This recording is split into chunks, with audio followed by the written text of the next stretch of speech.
We live in a time where masculinity is shamed and men don't know what it means to be a man.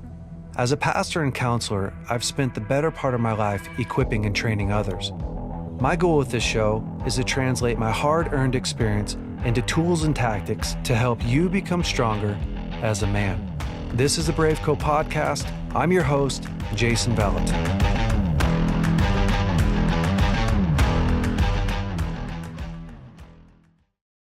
All right, BraveCo men, this week I am with my good friend, Carl LADD. Carl, thank you so much for coming on. Of course. Thanks for having me, Jay. Well, you're an old podcast pro, so this should be easy. I wish. No, I'm just kidding. Man, I'm so stoked to have you on here. We've spent quite a bit of time together, especially starting out in 2018, where I'm going to dive into that a little bit. Yeah. But before I do, I just want to kind of go over and explain who you are. So Sure. You work for Bethel Church. You've worked there. How long have you been there? 9 years. Wow, that's cool. Yeah. Yeah, I love it. And so you oversee Bethel Global Response. Yep. Which correct. is basically like you guys go and help in places that are devastated, in need, hurricanes, tornadoes. Yeah. Ukraine, which we're going to talk about, Turkey. Yeah.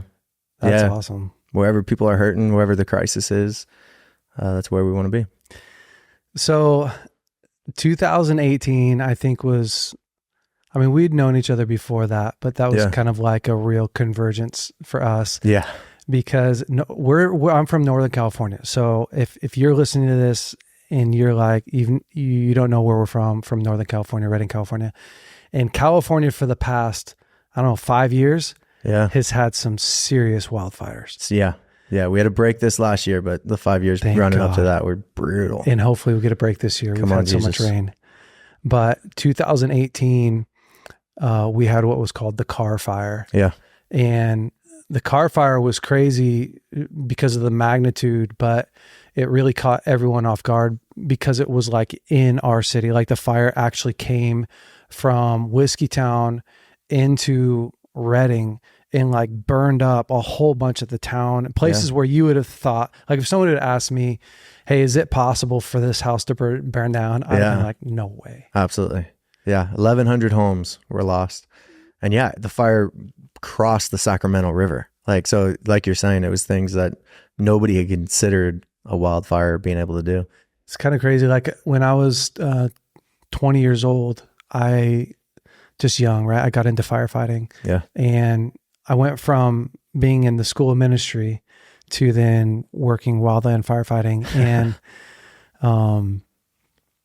it was probably my favorite job I've ever had because of, like what guy doesn't want to pack around a chainsaw, pack some gas, camp with 20 other dudes, fall trees, chase fire, light fire, right? Like it's the ideal scenario for, at least for me, it was like the ideal thing. Totally. And so I'd had quite a bit of fire background. I did that for like 2 years, enjoyed it a lot. It was tough on a family though. So that was the hard thing for me. Yeah.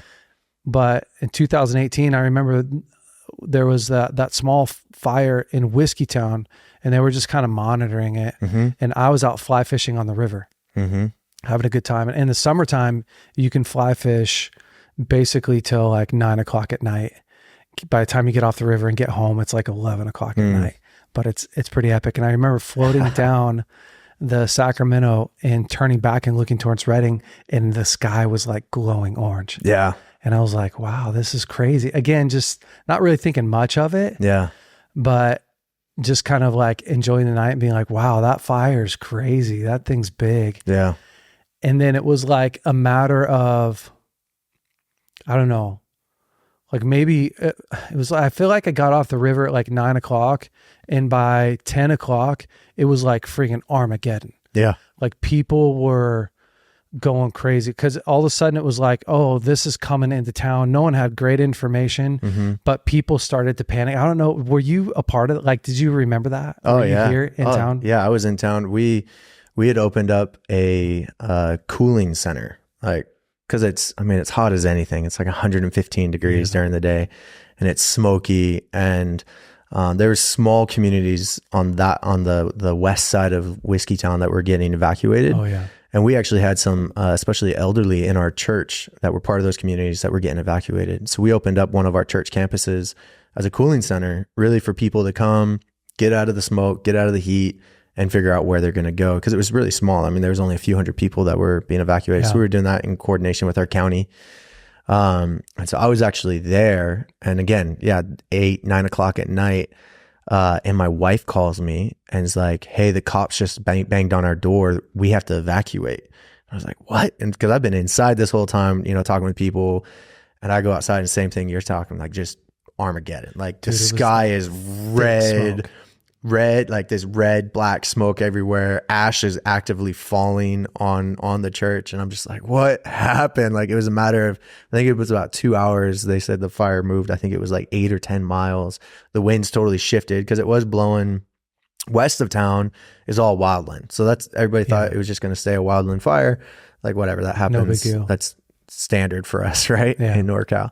And then the wind shifted and it just blew it straight into town. And that's when the fire tornado, all of that happened. And it was just wild. So literally when the fire crossed the Sacramento River, it was a literal tornado. Yeah.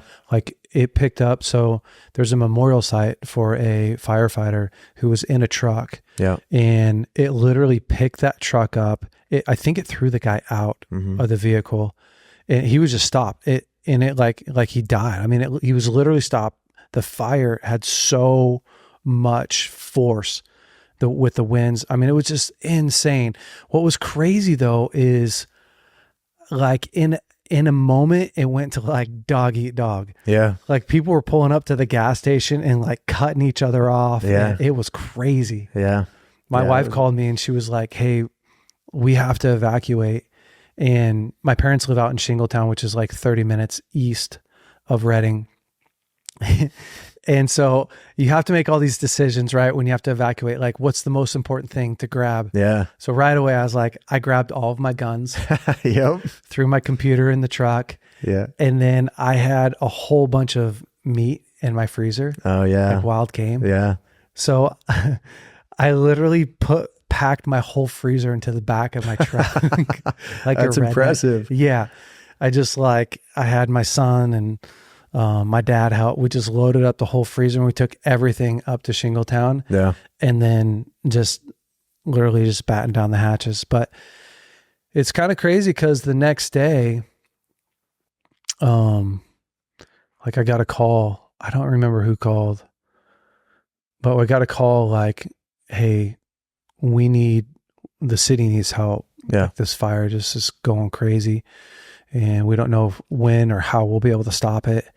But it just started out like Bethel Church became this place of refuge, which you can talk a little bit about what BGR does and dive into it a little bit more and how we kind of support. I think we just started out with our city, did we not? Maybe I'm wrong, but. Yeah. So we started back in 2012. So that was 6 years before Car Fire. Okay. But pretty low key. And really with the heart to see what does it look like for the church, the local church, to be equipped on its community's worst day. For all of the history of the church, like people have gone to the church when they have issues, when they're at their lowest, like the church is there. And it's our mandate. Like when you read the scriptures, it's our mandate to take care of the widow, take care of the orphan, right? Be those pillars for our community. And so we wanted to do that in the context of disaster response and crisis relief. So that's my background. I got my education in it, got my degree in it. During my degree, I actually took a course mitigating the secondary disasters of faith-based response.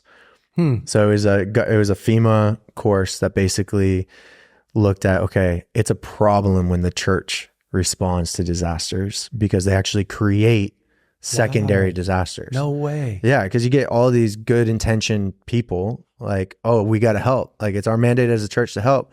But if they don't know how to help, really good intentions with poor implementations cause severe consequences. Dude, I feel like that's a life message, right? Like I feel like that happens all the time. Oh, all the time. But for me as a student and like I love Jesus. And I'm like, are you kidding me? Like, it just made me angry. Like, I had this like anger inside of me. Like, that is so wrong. Like, the church should be setting the standard for what disaster response looks like, no matter what the scale of the event. Yeah. And so really I kind of took it on as kind of a life goal of like, let's redefine this. Like, what does it take for a church to be able to actually respond, not only in a way that's effective, but actually it causes the government, these other large organizations to have to realize the value of the local church, and who they are and what they can do for their community. It's interesting because it's like, if you don't have real tools, if you're not equipped, if you're not prepared, then you're just a hazard. Absolutely. Then you're just in the way. You're just in the way. You're another mouth to feed. You're another person that needs shelter. You're another person that needs water. Yeah. Or worse yet, you're another person that needs to be rescued. Right. You put yourself in harm's way. Yeah. That's really interesting, huh? Yep. It just carries over in a whole bunch of different areas of life. Okay. Keep going. Totally. I cut you off. No worries. But yeah, so as Bethel Global Response, that was our kind of overarching vision of like, all right, what does it look like for a church to be able to respond effectively? And where does it fit in the larger framework of disaster response with all these, the incident command system and FEMA and the governmental response, both here domestically in the United States and also internationally under the United Nations system. Because you can't just roll in and be like, hey, we want to help out in the world. We're going to do it our way. Yeah, I mean, you can, and historically, a lot of people have done that with great intentions, and it doesn't go anywhere. Yeah. So yeah, I mean, if you want to truly make a lasting impact, it takes a lot of intentionality to do that. And so we started gathering kind of experts and guys out of the fire field, retired chiefs and things like that, and started putting together a program. Director at that time came out of some very large non-government organizations, and started piecing this together of, all right, how do we equip the church? How do we equip our church as kind of a proof of concept almost? And then how do we respond effectively all over the world? And so we had started doing that, but really the car fire was the first time where it's like, all right, rubber's hitting the road. Like, it's happening in our community. We responded to a lot of other churches and partnered with other churches in their community. But this was the first time that on a significant scale, it was happening in our backyard to our families. And so it's a whole nother, we had incredible lessons learned. Yeah. Because it's one thing, we're going to talk about Ukraine. It's one thing for me to go choose to put myself in Ukraine, and I know when I'm going to pull myself out of Ukraine, and I'm in and out. It's another thing for my Ukrainian brothers that are there serving every day. Yeah. Not, they haven't seen their family in 9 months. Like, it's another thing when it's happening to you, it's happening to your community, than when you're choosing to put yourself in there to help a community that you're not really attached to. Yeah. So we had incredible lessons learned. But thankfully, and the Lord gets you ready. Thankfully, we were pretty well ready and equipped when our community needed us. And so that's when you got pulled in, and we got to spend like 3 weeks of 20-hour days together. At least 3 weeks. I think before, like my dad was the original one that he was the vision for a global response team. Yeah. Yeah. His vision was what is it to have a supernatural Red Cross was his words. Okay. Something that moves on that scale, that has that level of influence and impact, but moves with the fullness of God and the fullness of the kingdom. And dude, not limited. I'm getting fired up. Oh, dude, I know. I'm like, all right, let's go. But not just, I mean, we can only do so much. Even if we have all the resources in the world. I mean, we see it all over. Like the UN is falling short all over the world. Yeah. Like they're not meeting their own stated objectives. They're not needing their own, what's needed to address the issues our world is facing. That's not the solution. Like the solution is not being as big and well-resourced as you can. The solution is Jesus. Yeah. And so how do you bring those two things together? That we're not going to go and, the Lord tells us to be, wise as serpents, like it's got to be the two-handed. Like we're going to do our best, put our best effort and intentionality forward. And then we're going to leave some room for him to do only what he can do. Man, that's cool. And so that's what we've been able to see start to happen. So when my dad, I think when he first started talking about global response, I was just like, oh man, just another, like just another idea that, because there's tons of ideas. Like our community is not short of ideas. That is a true statement. and so when we started thinking about like, oh, we're gonna go and be like the supernatural Red Cross. Yeah, it's like, well, how are we gonna do that, and why would we do that? And like, can't we just do like revival in church and some conferences and. But then for me, what happened is 2018 when the car fire happened. Yeah. I wasn't planning on doing anything to help. Sure. So I was at my parents' house. I actually think my dad was gone. Bill was gone. Eric and Candace, who were the pastors of the church, were gone. Dan was gone. Everybody, all the leaders were gone. Yep. Every single member of senior leadership team was out of town. And I remember that morning I got a call from somebody. I don't remember who. And Lauren, I remember standing there with Lauren, and she was like, hey, we're the only ones. Like, I wasn't even on senior leadership team. We're the only leadership here. Like, we're literally the only ones here that can go and open up the church, can make some decisions, and so I remember just being like, okay, well, I guess we just show up and start to help. And I remember meeting you at the church and just being like, dude, what do we do? Mm-hmm. How do we facilitate like being a help? And man, we spent, was it only 3 weeks? Cause it felt like freaking 5 months. It was a while. I think in total it was like 2 months. Yeah. Yeah. But it was 3 weeks of all day, every day. Well, it was so cool. Yeah. It was so cool because like I went from being like, oh man, this fire's crazy, to like in the game, literally thinking through like, okay, we have to help provide food, some shelter, but like tons of supplies, and become this, help me with the word. Like we became this, center for goods and food. Yeah. And, distribution center. Yeah. Distribution center. So we built out, like we took our church and literally transformed it into this well-oiled distribution machine. Yeah. It was friggin' awesome. It was awesome. Yeah. Yeah. We had people come in from FEMA, from Cal OES, Office of Emergency Services. People were flying into town just to see the distribution center because they're like, hey, we've heard about this thing that we've never seen a distribution. So distribution is where you take all the donations, because everybody is donated everything from used clothes to water bottles to toothbrushes. Used underwear is my favorite. Oh yeah. Yeah. That was your section. You were the one in charge of that one. Bro, listen, even in the worst hellstorm, I'm not putting on used underwear. I'll just freeball it. Exactly. You know? That's a far wise. See, that's why you're so wise, Jay. I get it. But it's the thing nobody wants to touch. Yeah. Because there's real need. Like people that just, not only, 1,100 families lost their homes, but at the height of it, I think there was close to 40,000 people displaced, like couldn't go to their homes, didn't know if they lost their homes. And like what happened to my wife, like it's a cop banging on your door saying, get out now. Yeah. Or you're going to die. Like is the way they put it. Cause they don't know. So I ran home and got my wife, and you could hear propane bottles blowing. Like it's intense. So most people, if they, you were on the other side of town, so you had a little bit more time to pack your meat.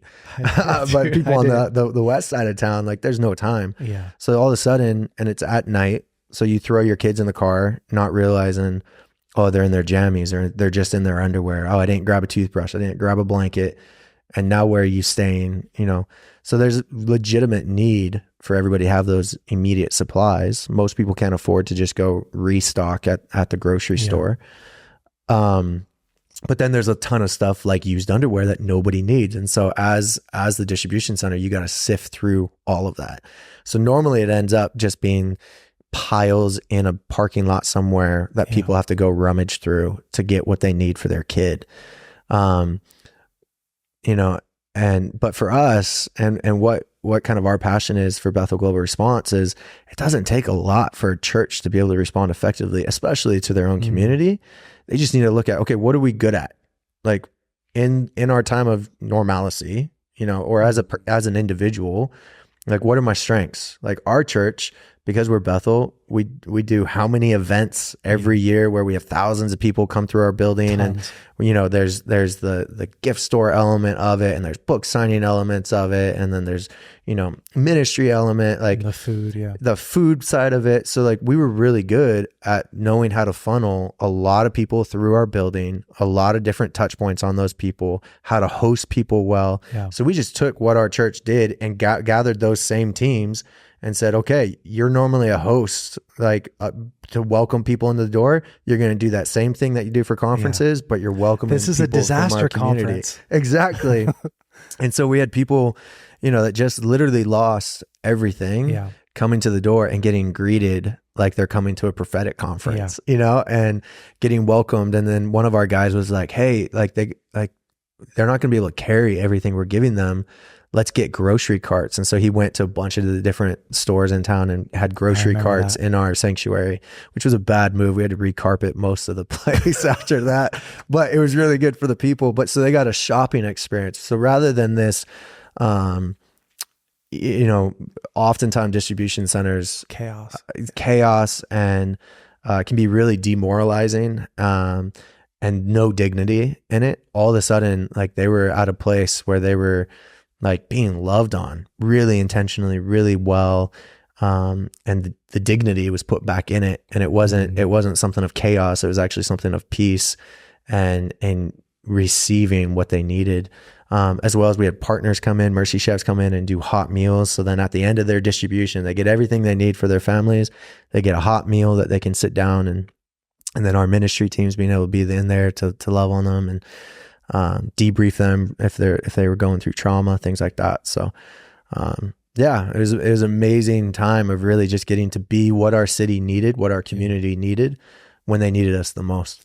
It's so cool because I think that for a lot of us on staff, that was the point where we went like, okay, there's tons of people around the world today that need this level of excellence in their hometown, right? In their crisis, really. Yeah. And I think that helped me personally be like, I want to put my full weight behind BGR any way that I can, because when my family was in need, they were there somebody was there to help out, right? Yeah. And so that was massive. You guys, so basically the car fire. Oh, the other big thing that we did, I forgot, is we did a lot of ash outs. We did a lot of ash outs. Can you explain what an ash out is? Yeah. So ash out, again, so the immediate need were the the things that they needed to survive. So that was where we did the distribution center.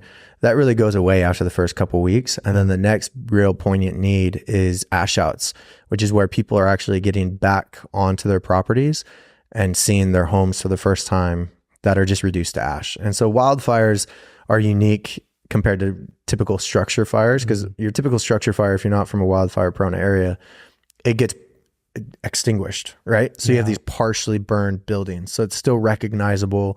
You know, you might have lost your kitchen and your living room, but you still have your bedrooms, kind of thing that you can kind of go in and salvage. They might have to take out your whole house, but there's still things that made it through. With wildfires, they're trying to stop the progression of the fire. And so they're not putting out structures. So once a structure gets on fire, it burns all the way out. Yeah, they move to the next one. Yeah, so these homes get reduced to like 6 inches of ash. 2-story home, maybe 8 inches of ash. And so just everything of your life is in 6 inches of ash. But some things make it through, wedding rings, dog tags, things like that, things of either really sentimental value or, like the people that have like gold bars or silver coins or things like that, a monetary value. You can still get those things out. So an ash out or sifting is where we go in with those homeowners. It's all toxic because everything is, made up of chemicals in our house. And so when it gets to ash, you can't breathe that in. You can't get it on your skin. So we have to go in full Tyvek, coverall suits and respirators and glasses and everything. And we literally shovel by shovelful sift through ashes to find people's wedding rings or diamonds or gold or, like those collectibles. It's all they really have left. Yeah. Yeah. And it's really a ministry of hope where it's the one and only time after a wildfire that people get things returned to them that they thought were lost. Mm-hmm. Like everything else is gone, but whatever you can salvage from them from an ash out, that's all that they're going to get back. Yeah. I remember the first time I went on an ash out, and you rock up to this home and it's just like gone. Like you're saying, I mean, it looks like an ashtray. Yeah. And with a foundation still around it. And I mean, the people are there, right? Sometimes they were there. Yeah. And you start talking to them, and they're just like, I mean, telling you the story about the fire and leaving. But then they're like, man, it would be so cool to get these 3 things. Yeah. If I could find these 3 things. Yeah. And then a lot of times we would. Yeah. Right. We're working in like 100, 110, 115 degree heat with smoke outside still. And you're like fully suited up. You feel like Darth Vader with like the mask on. Yeah. The respirator, actually, not a mask, a respirator. Yeah. And then digging through. And when you find stuff, like when you find the ring, it's like so exciting. Yeah. And just provides so much help and hope for people. I don't even know, how many did we do? Do you remember? I think we did 118 or something like that. Yeah. God, it was so many. Yeah. Yeah. So no, I'm sorry. That was our forestry number. We did like 156 ash outs. Yeah. Yeah. It was a lot. Yeah. That was cool. Let's, I want to talk a little bit about, Turkey and Ukraine. Yeah. And partly because it's really relevant right now. Sure. With what's happening in the world today. And we're going to skip over the political side of it because that's really not our genre. And people can have their different political opinions on whether the United States should help or shouldn't help the war efforts. But to me, like this whole thing to me is all about being able to meet somebody in their place of need and preparing yourself, right? Like being mentally, physically, emotionally, spiritually ready to be the body of Christ. Yeah. So when somebody walks away from this podcast today, I want them to go like, I'm inspired to be the body of Christ in my area of influence, which may be global response. It may be, whatever, emotional health. It may, there's a lot of different places. And so Ukraine is one of those places that honestly, man, it's just so devastating. And I haven't even been over there, but it's so devastating to just have like, to hear the stories of what's happening on the front lines, these people's lives that are completely being disrupted and turned upside down. Yeah. And I think that it's easy too for us to stand, to be in another place, right? Like I'm in Northern California, and to be like, oh yeah, there are people in Ukraine who are really suffering. And you're like, bummer. Yeah. I'm going to go fishing today. Yeah. Like I'm going to jump in. And you don't ever really make those people human. You don't ever really get into their experience and realize like there are people across the country, across our world, who are living a reality that's so much different than yours. And it's important to be able to empathize and then ask, what can you do to help? But tell me a little bit about Ukraine. How do we get involved there, and what are we actually doing there? Yeah. So we got involved there on day one of Russia's invasion. Seriously. Yeah. So our Bethel has missionaries that were in Ukraine long term. They've been there for years. And they were in Kharkiv, which is, I think it's 50 kilometers from the Russian border. So that's a bad spot to be. Day one of the invasion, 4 a.m., they get woken up by Russian jets flying over and their city getting bombed. Holy smokes. So Kharkiv was under heavy attack. And so they were ready. Like they had their vehicles packed. They had fuel cans, full. They had they were ready. Nobody was in Ukraine. Hardly anybody actually expected Russia to do it. Like they knew, everybody knew they were building up on the border, but most people didn't. They're like, they're brothers. Like there's no way there's no way. It's just like typical government, like posturing kind of stuff. Like whatever, they'll work it out. Invasion's not going to happen. But through some advice that our missionary was given, he was ready just in case. And thank God he was, because as soon as those jets 4 a.m. started flying, he threw his family. I think they had 5 kids, threw them all in the car and started driving. And so that's happening over there. Meanwhile, so, our missions department and everything is like, okay, like that's our people. Like that's the people that we're, covering in Ukraine and asking to be there on behalf of this church as missionaries. We have an obligation to respond. So what's it going to be? So we started spinning up. Okay, what do we do? Nobody at that point, nobody knew. I mean, I think, experts were saying Kyiv was going to fall in 24, 36 hours, it was just crazy. Like what's going to happen? So we also had missionaries in Romania, which was receiving a lot of refugees. So we told our missionaries in Kharkiv, get to our family in Romania. They're going to house you. They'll put you up. And we knew a lot of other refugees were headed there as well.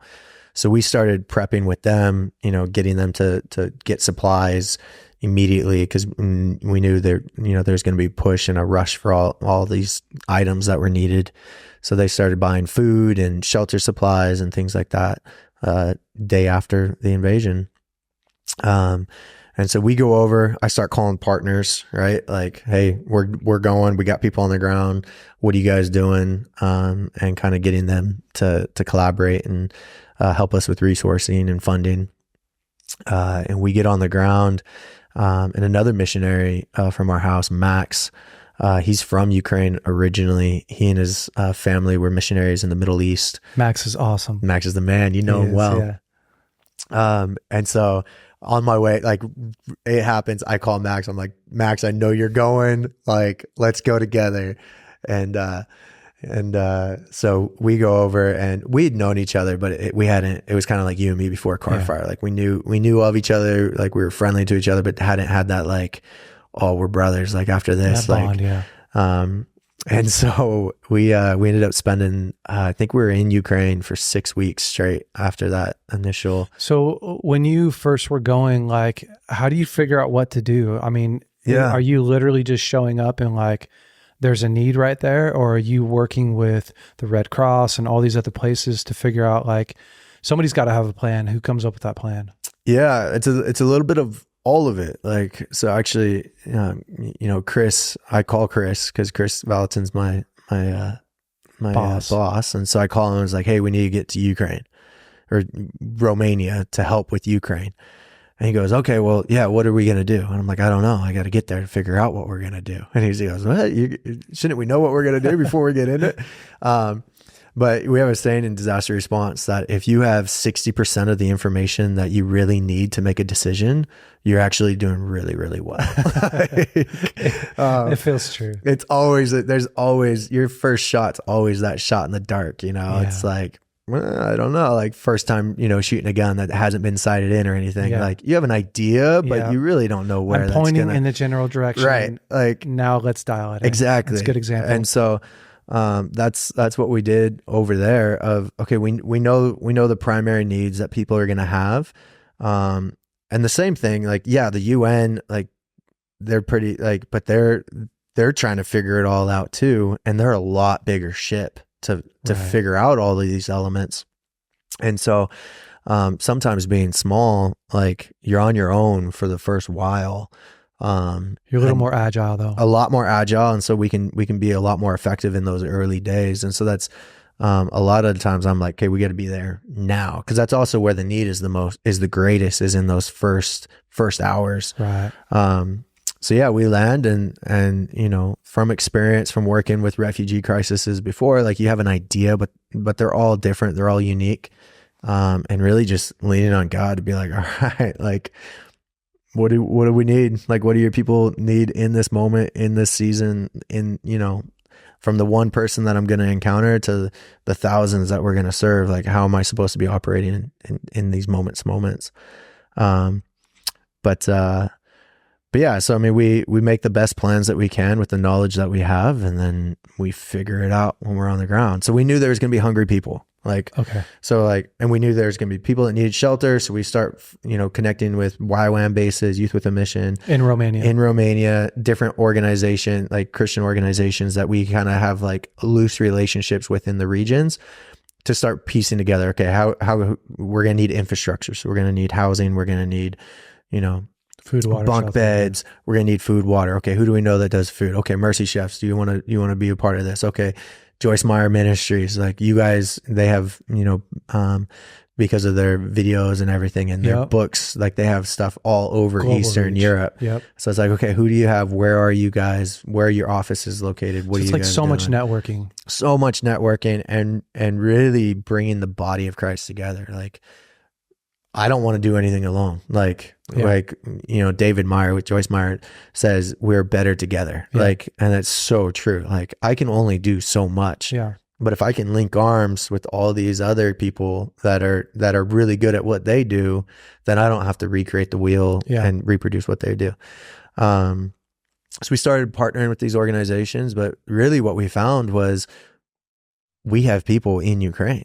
Like we have super high caliber, trustworthy people all over Ukraine. And our missionaries, he's actually a second generation missionary in Ukraine. His dad was there, started churches, and his dad was like, just like, I think you said it earlier about like the quality of our work.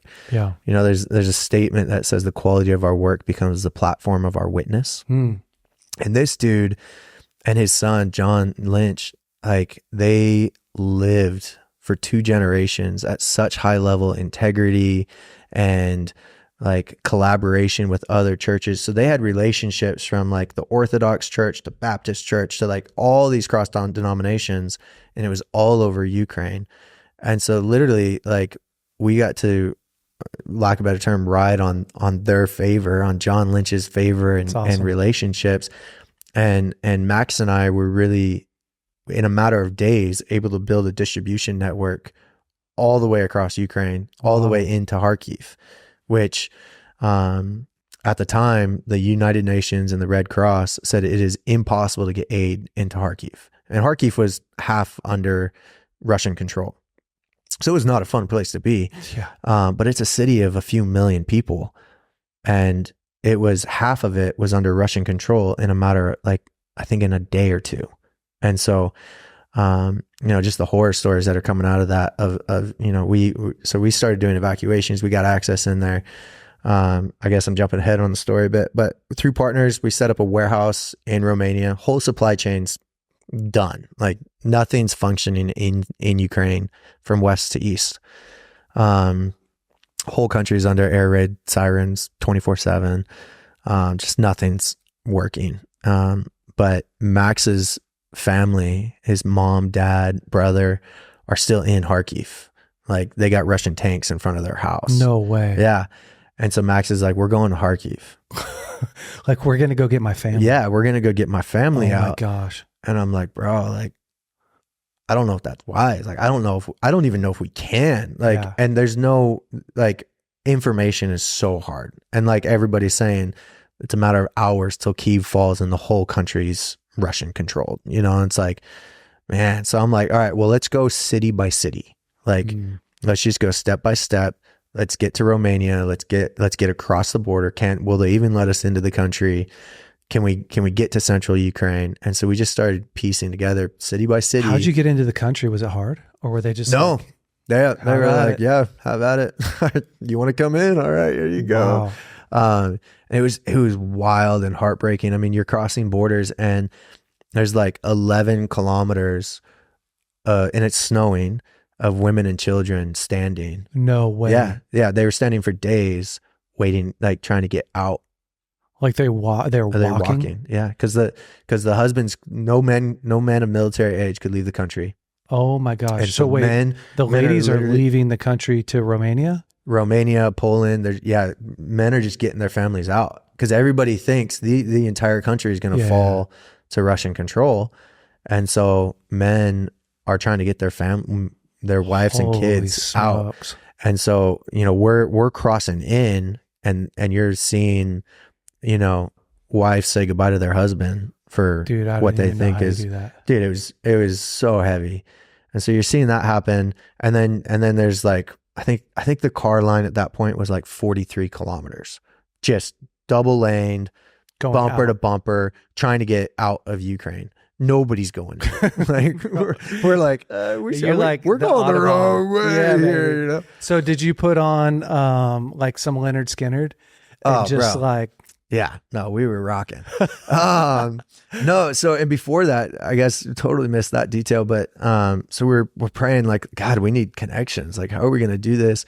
And we actually get connected and with the governor of the region that oversees all the border. And so he's like, the border is yours. Like, whatever you need to get across, you tell them you're with me and you won't have any issues. Wow. And so we literally basically started a trucking company. So we got a warehouse on Romania side. And again, this is all through partnership and collaboration with lots of different organizations, but filled that warehouse. And at the height of it, we were doing 6 semi-loads a week. And it was all going to the front line, primarily food, water, a little bit of water. Most wells at that point were still working. A lot of baby formula. So this all happened at the same time that the whole world was in a baby formula shortage. Oh, yeah. And so, Mercy Chefs found a goat farmer in Norway or something, they did. And got this like super high quality baby formula. Start milking right now. Yeah, no, they did. And we got like truckloads of formula that we were able to give to, and yeah, that was a cool story in itself. But, yeah, so we were getting all kinds of trucks across and getting it all the way. We ended up getting all the way to Kharkiv. We got into Max's family. And what was it like? Like, you guys are cruising city by city by city. You're watching people come out. Obviously, you're in the mode of like, what do we do if we see Russians? Like, did you have that conversation? Like, constantly. Yeah. Because there's nothing that says they can't just shoot you. Oh, no, there's nothing. And like, since then, like, I mean, we've been operating on the front lines there for over a year. Yeah, we're going to talk about that. Like, you're a target. Yeah. Like, so it's you not don't have they like, avoid humanitarian you're not aid. like, you got 2 American flags like blazing behind the van. Like, hey, you can't shoot me. We got crosses on. So we've got crosses. Okay. We got badges on our vehicles, like humanitarian aid. Okay. But those actually make you a target. I was gonna say for like it's pretty dirty stuff going on, you know. So, but also it identifies you to the Ukrainians, so the Ukrainians at least know. Yeah. So you kind of got to pick your poison, I guess. So you guys got all the way to Max's family. What was that like?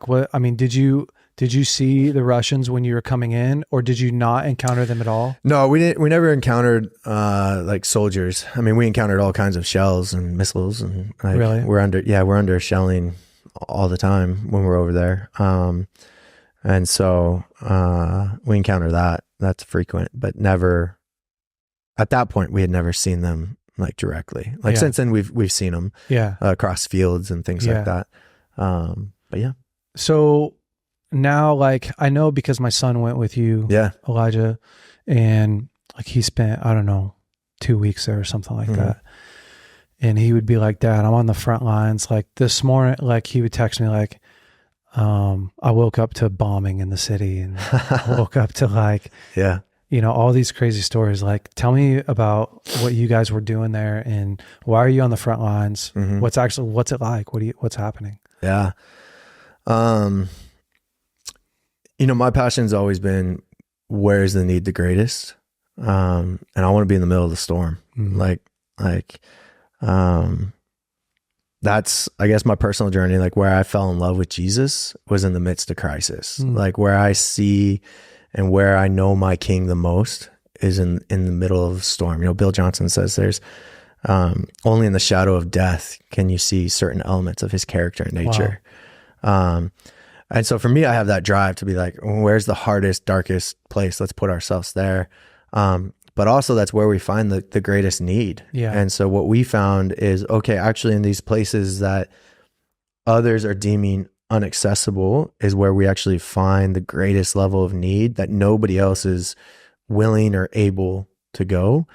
And we being small, being all besides myself and your son when he was with me, everybody's local. Like, and so like, they're like, no, these are our communities. Like we're going, we have an ability to be where others aren't willing to be.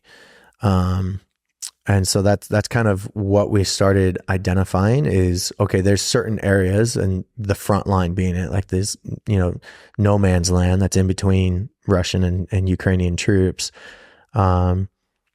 That's where people truly have desperate need. Because they're stuck. They're stuck. Yeah. They're stuck either physically. So most of the people that are left are elderly, handicapped, and they're really poor. And so they just don't have, leaving isn't a luxury that they have. Wow.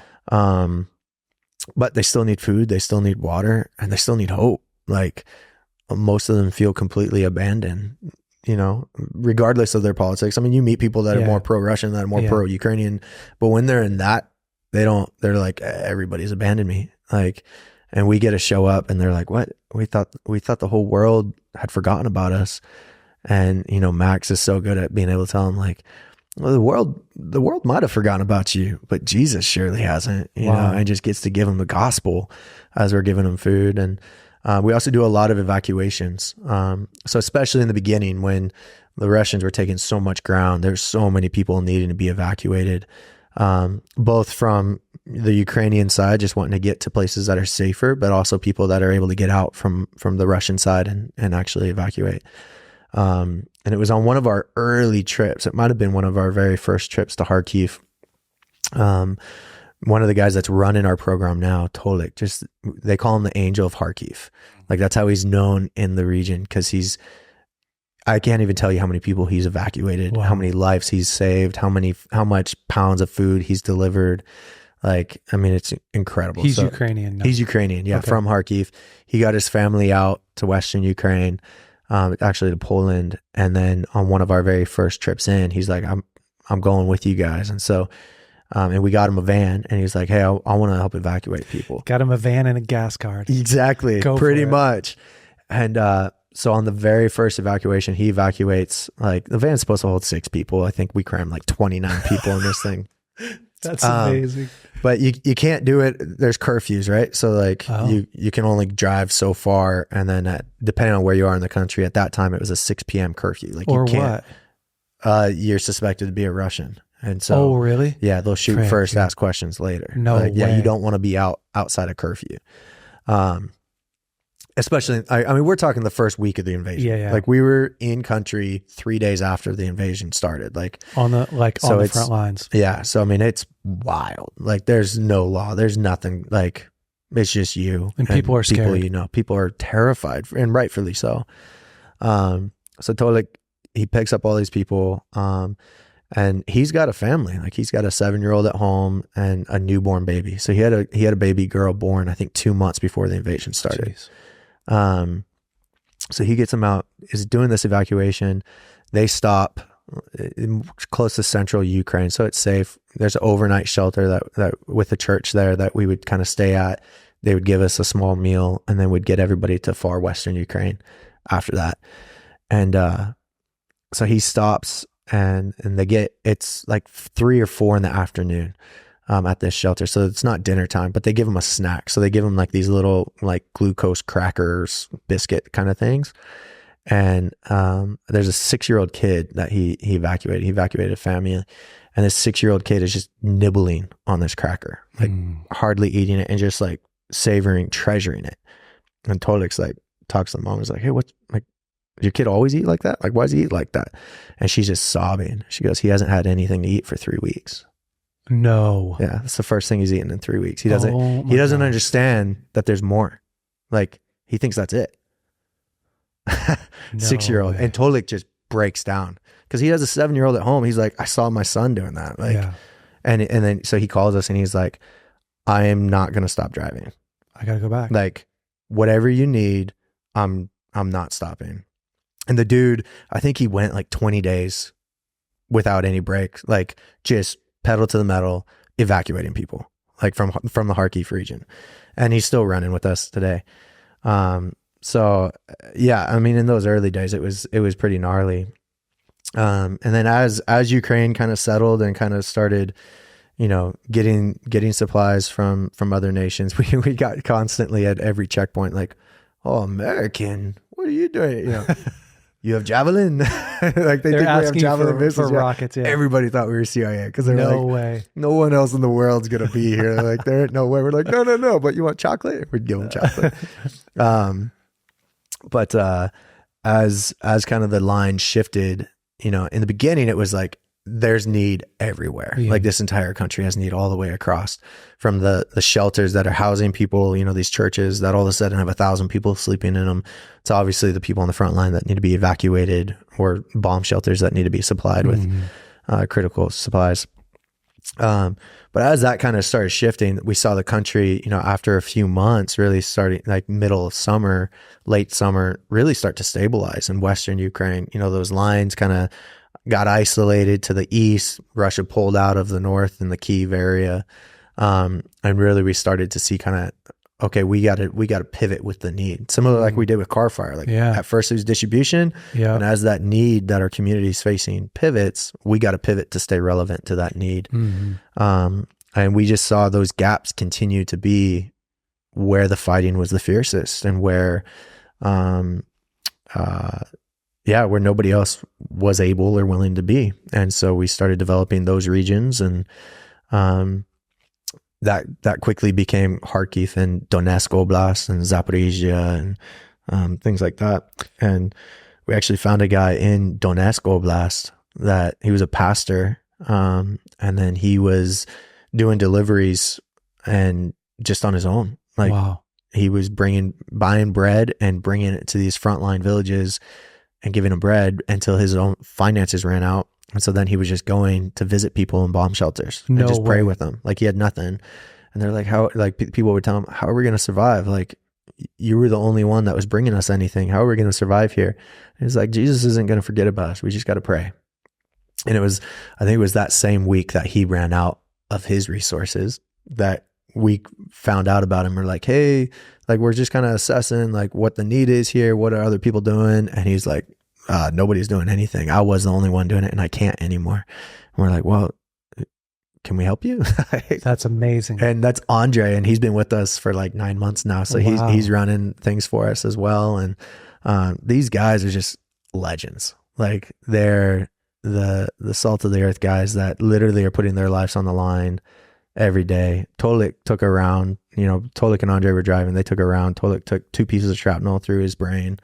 Was blind for 2 months, like, and is fully recovered and is back in the game. No way. Running deliveries. Like, yeah. Like I had to fly over, meet his wife in Poland and drive her into Tolik with Max. And like, we don't know like what's going to happen, but just the strength of that couple, like leading together, like her, yes.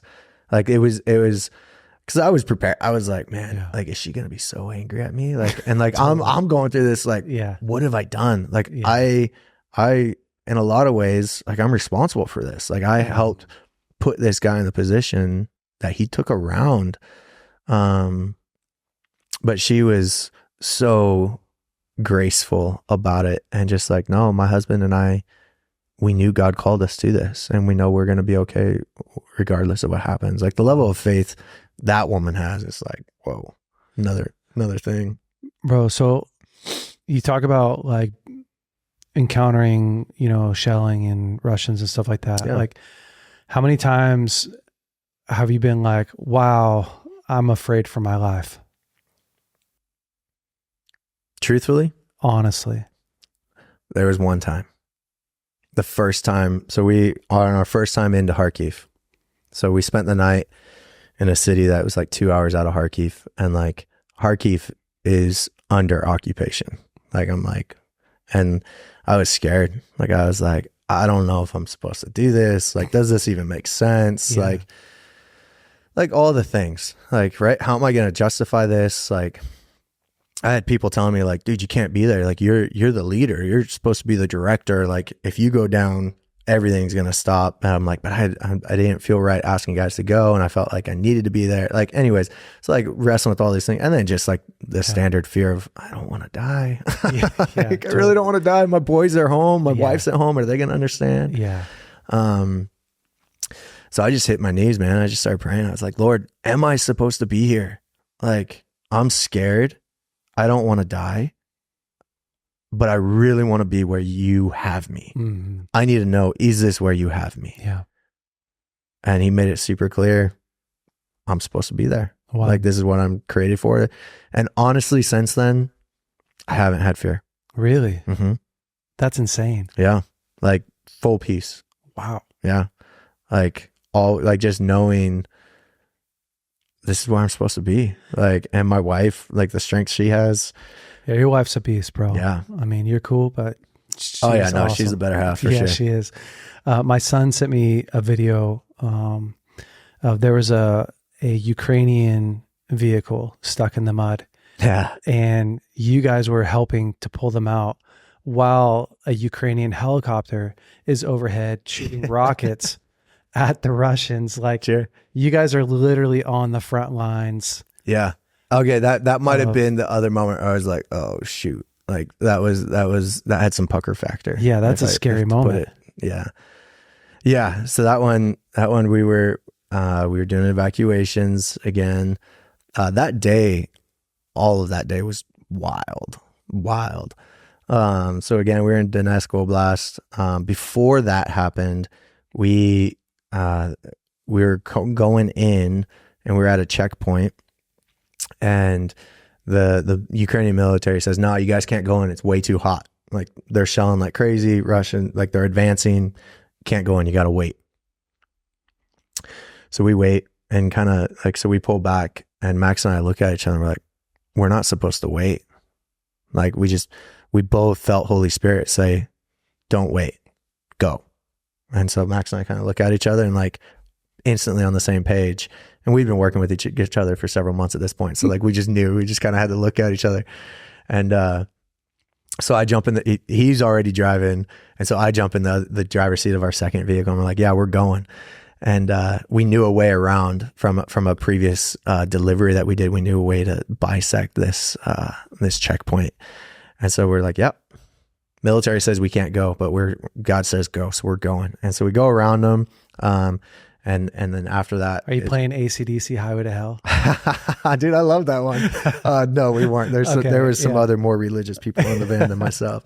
But yeah, I mean, that one's biblical though. It could be. Hey, Bible says the gates of hell will not prevail against the church. Here we go. Which means we got to be on the highway to hell to storm those gates. No stop signs, no speed limits. Yeah. All that's true for Ukraine. But no, so we go around. Those Ukrainian soldiers, they were in a ditch. I mean, their car was almost vertical. And so we hooked up both vehicles, and we knew we were close to the front line. Like, we're always close. Shelling's going off in the area. But our maps were a little bit out of context. So we thought they were a couple kilometers away. It turns out they were in the field, like right across from us. Like, after the helicopters came and we saw where they were shooting, we could see the tanks, and like we could see we could see the machinery. So, but we don't know they're there. So we're like, oh, we need to help these guys out of this ditch, because we knew the Russians were close. These citizens are stuck. Well, we knew they were Ukrainian military, but we're like, we knew Russians were pushing in, and that's part of the reason why we were going to evacuate from the next village. We're like, no, we got to get these guys out, otherwise they're going to be in a world of hurt. So we're getting them out, and one van's not strong enough to get this Mercedes out of the ditch. So we hooked both of our vans up to this Mercedes, and we're in the middle of figuring this out, and just right over the tree line, all of a sudden, out of nowhere, 2 helicopters, and then they start launching their missiles right at the tree line across from us. And we're like, oh shoot. And I look at Max, because I'm driving, so I didn't get a good look. Max is outside coordinating the vehicles. So I'm like, Max, are those Russian or Ukrainian? Because I didn't see the helicopters. And it's like, dude, if those are Russian helicopters, we're done. Yeah. No, we're done. Like, there's no, because we're tied up. Yeah. Like, and they hit the line there, and then they're turning around, they're banking and coming right back at us. Yeah. I'm like, man, like, if it's Ukrainians, we're good. If it's Russians, we're done. He goes, no, they're Ukrainian. I saw a flag. And then sure enough, they fly right over us again, and the Ukrainians, and they were pushing back the Russians, because the Russians were starting to advance through that field, because they were seeing us on top of the ridge.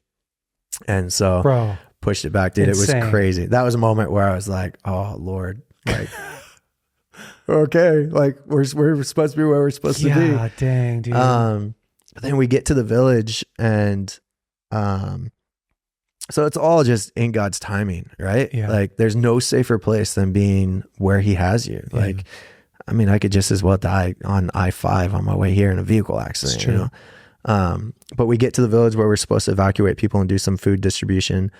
And a cluster bomb had just gone over like 5 minutes before we got there. Wow. And 5 babushkas were out gardening. So they weren't in their bomb shelter, and all of them got hit, just torn up. So we get there. One had passed, one was gone by the time we got there, and the other 4 were critical. And so it's like, all right, we're no longer doing food distribution, we're doing medical evac. And so like, are you helping them? Yeah. So I was a advanced EMT and emergency medic. So you put on Band-Aids really good. Yeah, pretty much. Yeah. Yeah. So we grab our trauma kits, and like we pull everything out of the van. We throw mattresses in, and we load them all up into our cargo van. All 4 people? I had 2. So one was mobile. She had several pieces of shrapnel in her stomach. But she was able to sit. She wanted to sit. So we put her in the front seat. One was deceased. I had 2 in my van. We were going to put the 3rd one in, but as we were loading the 3rd one wasn't as critical. A military ambulance showed up. So they took the 3rd one, and so they opened the door, and I'm already, starting to bandage, and kind of, I've got my patient assessments going on. I've got, their vitals and everything. So they opened the door, and I just start like yelling at them like what I've got, right? Like just downloading my patient assessment, what I've got. Cause I'm like, oh, it's a military ambulance. Yeah. Thank God they're going to take him so I don't have to deal with this. Cause it's bad. Like, I mean, they're torn up, and they just wide-eyed, like, and I look at their hand, and they have this little like 6x8 metal, first aid kit from like, had to be from the 60s. Like, that's what they have. That's what they have. And Max looks at me and is like, dude, they have no training. Like, they're a transport service. Wow. And they're like, can you take these? Because the 2 I had were very, very critical. They were actively bleeding out, and head injuries. And so they're like, can you guys keep the critical and follow us? And so they took the non-critical. We had the one in the front seat, and then I had 2 in the back, and we had Max's daughter with a 16-year-old. We're loading up, and I look at her, I'm like, I need help back here. Can you do this? And she just looks at me like a rock, and she's like, I've got this. She's a beast, just like Max's daughter. Yeah. She's like, I got this. It's just, she jumps back there with me, and she's assisting me and helping and just calming down the patient. She was a legend. And so yeah, we transport these people, and holding pressure, the whole thing. And like, it's like super bouncy, and Max is driving like a madman. And so I'm like banging on, we're in the back of a cargo van. So there's no windows, there's no lights, or, John, our missionary, is back there translating and holding a flashlight for me.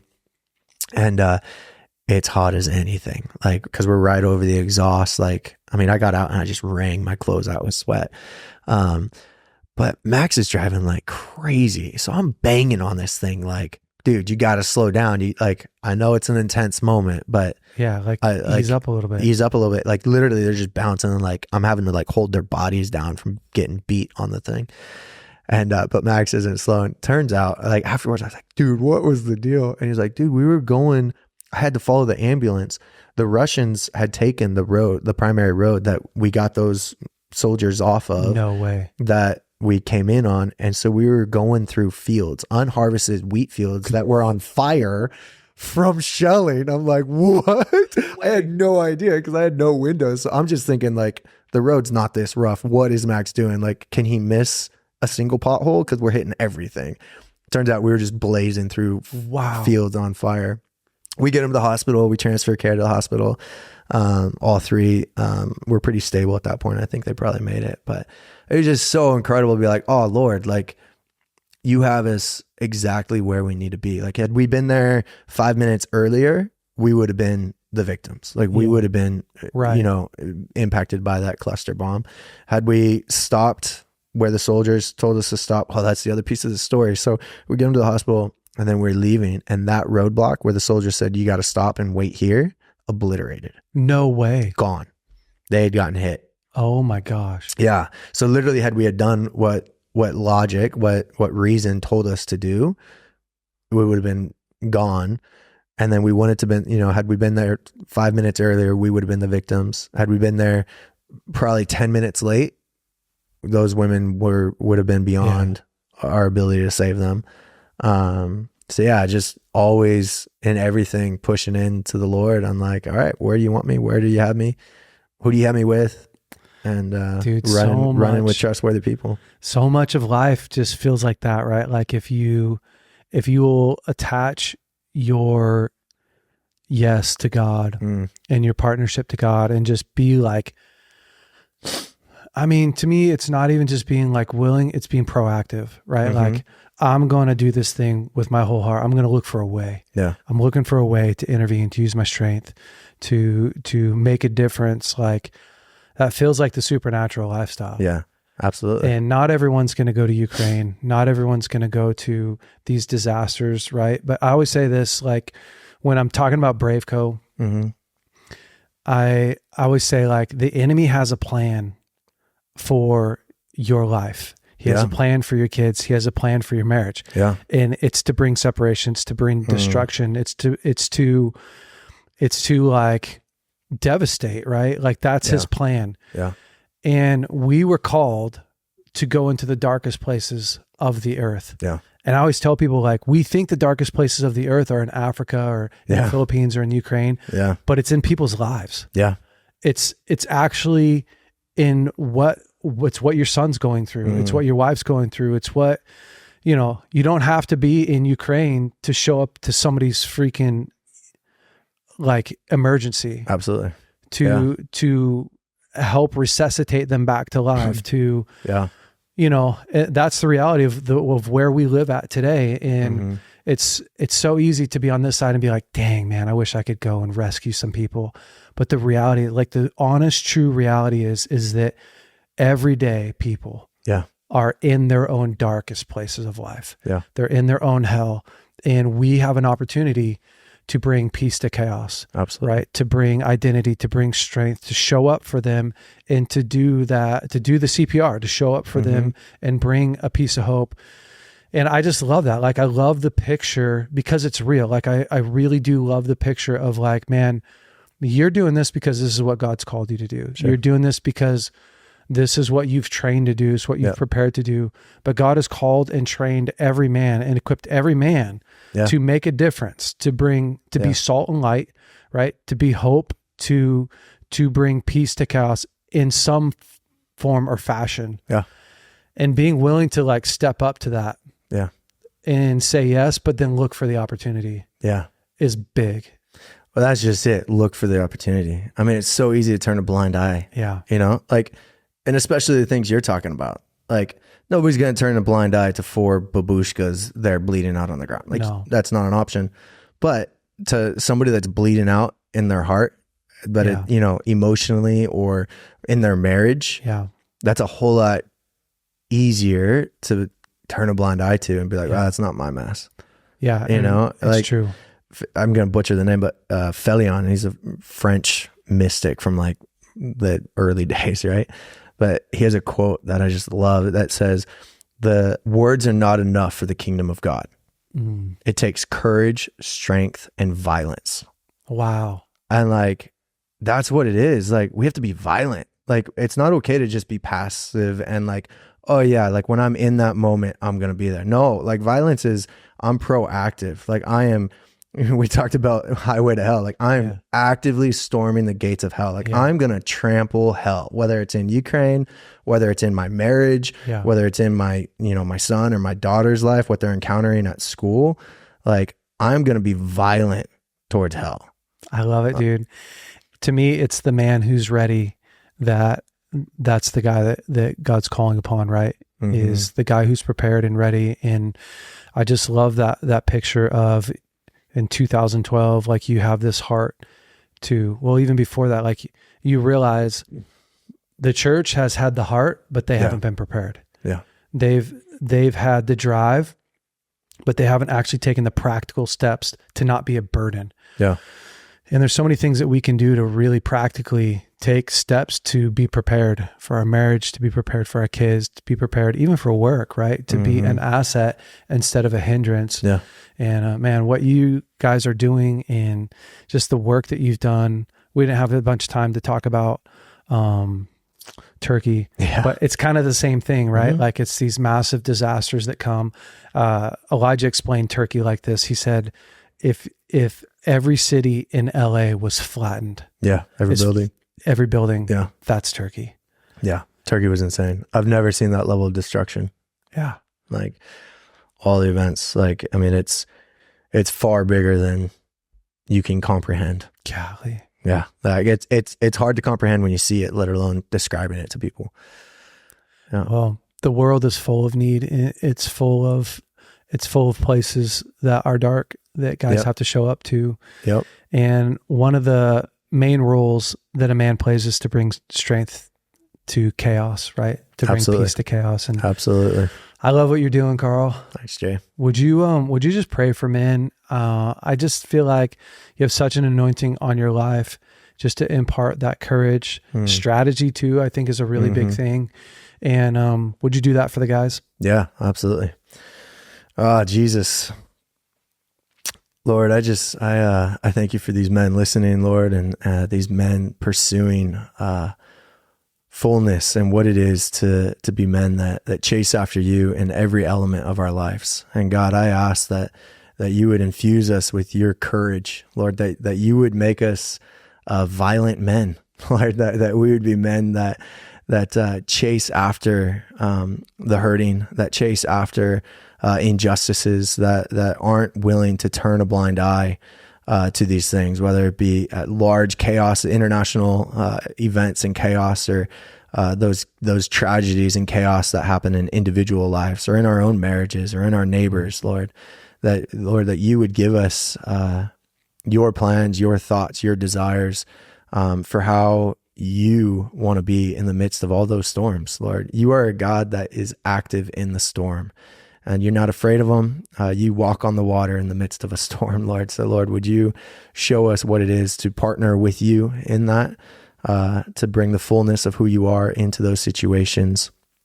Yeah, Jesus, we love you and we need more of you in our lives, Lord. Amen. Amen. Carl, thanks again so much for coming on here. Yeah, thanks for having me, Jay. It was fun. Honor and a pleasure, man. Always good hanging out. Yeah, dude. BraveCo men, listen, find a way to get engaged, find a way to get into the battle and to stay brave out there. Hey guys, hopefully you loved today's episode. If you haven't subscribed yet, you're already behind. So go ahead and just click here and subscribe. If you want to watch last week's episode, you can click here now. Have a great week.